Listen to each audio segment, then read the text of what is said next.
ओम शांति। आज 1 फरवरी 2024 की मुरली। आज की मुरली का मुख्य सार। बाबा ने कहा, मीठे बच्चे, अब तक जो कुछ पढ़ा है वह सब भूल जाओ, एकदम बचपन में चले जाओ, तब इस रूहानी पढ़ाई में पास हो जाएंगे। प्रश्न, जिन बच्चों को दिव्य बुद्धि मिली है उनकी निशानी क्या होगी? उत्तर, वे बच्चे इस पुरानी दुनिया को इन आँखों से देखते हुए भी नहीं देखेंगे। उनकी बुद्धि में सदा रहता है कि यह पुरानी दुनिया खत्म हुई की हुई, यह शरीर भी पुराना तमो प्रधान है तो आत्मा भी तमो प्रधान है। इनसे क्या प्रीत करें? ऐसे दिव्य बुद्धि वाले बच्चों से ही बाप की भी दिल लगती है। ऐसे बच्चे ही बाप की याद में निरंतर रह सकते हैं, सेवा में भी आगे जा सकते हैं। आज की मुरली का मुख्य पॉइंट्स। बाबा ने कहा, इस पुरानी दुनिया से तुम्हें बेहद का संन्यास करना है।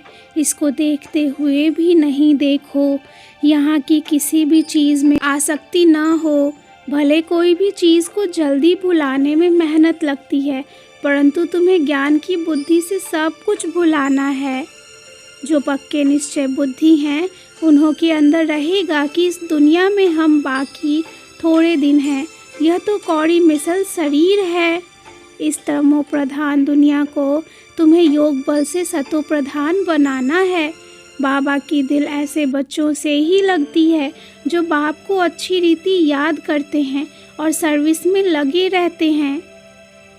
इस समय तुमको बेहद के बाप से ज्ञान मिल रहा है, इसलिए और कुछ पढ़ने की दरकार नहीं। जो कुछ पढ़ा हुआ है वह भी सब भूल जाओ, बिल्कुल बचपन में चले जाओ। लेकिन कई बच्चे रात को नॉवेल्स आदि पढ़कर सोते हैं, तो उनकी गति क्या होगी? ऐसा कुकर ज्ञानी नहीं बनना। बाप तुमको कहते हैं, बच्चे सिर्फ एक जन्म के लिए पवित्र बनो, पीछे का ख्याल नहीं करो। विचार करना चाहिए, हमें पवित्र रहने के लिए कौन कह रहा है?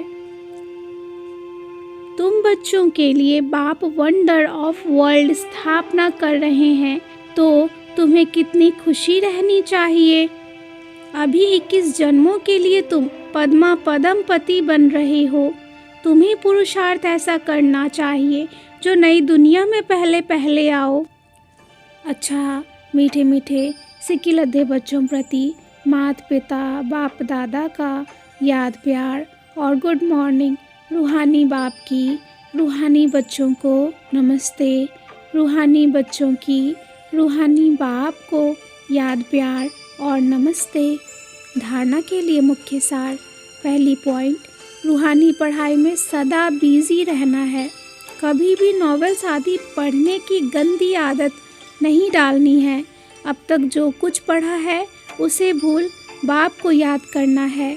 दूसरी पॉइंट, इस पुरानी दुनिया में स्वयं को मेहमान समझकर रहना है। इससे प्रीत नहीं रखनी है, देखते भी नहीं देखना है। वरदान, हिम्मत और उमंग उत्साह के पंखों से उड़ती कला में उड़ने वाले तीव्र पुरुषार्थी भव। हिम्मत और उमंग उत्साह के पंखों से उड़ती कला में उड़ने वाले तीव्र पुरुषार्थी भव। उड़ती कला के 2 पंख हैं, हिम्मत और उमंग उत्साह। किसी भी कार्य में सफलता प्राप्त करने के लिए हिम्मत और उमंग उत्साह बहुत ज़रूरी है। जहाँ उमंग उत्साह नहीं होता वहाँ थकावट होती है और थका हुआ कभी सफल नहीं होता। वर्तमान समय के अनुसार उड़ती कला के सिवाय मंजिल पर पहुँच नहीं सकते, क्योंकि पुरुषार्थ एक जन्म का और प्राप्ति 21 जन्म के लिए ही नहीं, सारे कल्प की है।